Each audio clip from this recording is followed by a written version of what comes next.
తండ్రి కుమార పరిశుద్ధాత్మకు మహిమ కలుగునుగాక.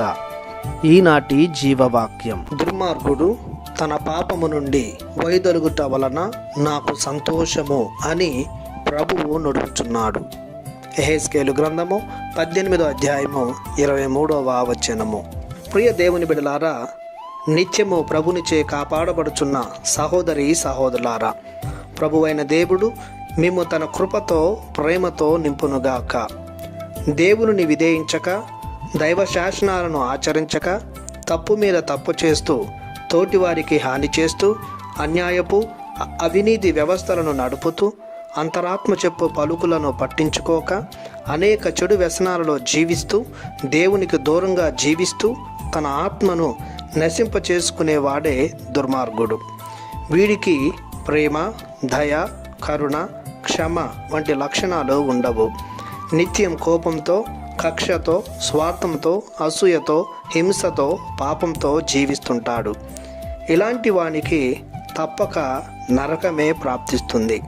కానీ దేవుడు అలాంటి వారికి ఒక అవకాశాన్ని దయచేస్తాడు. దుర్మార్గుడు లేదా దుష్టుడు తన మూర్ఖత్వంలోనే చనిపోవడం దేవునికి ఇష్టం లేదు.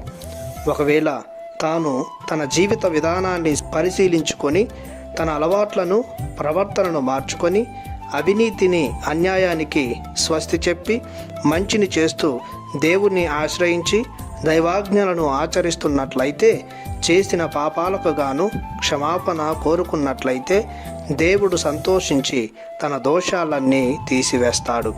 తన దోషాలను ఎన్నడను గుర్తుపెట్టుకోడు. నరకం నుండి వానిని దూరం చేసి పరలోక మార్గంలో నిలబెడతాడు. కావున మనలో కూడా ఏవైనా దుర్మార్గపు ఆలోచనలు, అలవాట్లు ఉన్నట్లయితే మన రక్షకుడైన దేవుని ముందు మోకరించి క్షమాపణ కోరుకొని మన ప్రవర్తనను మార్చుకుందాం. ప్రార్థించుదము. పరమ పవిత్రుడైన మా ప్రభువా, మీకు మా వందనం, మీకు మా స్తోత్రం. బలహీనులమైన మేము పాపములోనే మరణించాలన్నది మీ చిత్తం కాదు.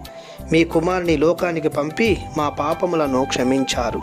అయినను మా అలవాట్లలో మార్పు లేకుండా పాపములను జీవిస్తున్న ప్రతి ఒక్కరిని ప్రేరేపించి మంచి హృదయంతో జీవించే విధంగా మీ దయతో క్షమించమని యేసు పరిశుద్ధ నామములో ప్రార్థిస్తున్నాము తండ్రి. ఆమెన్.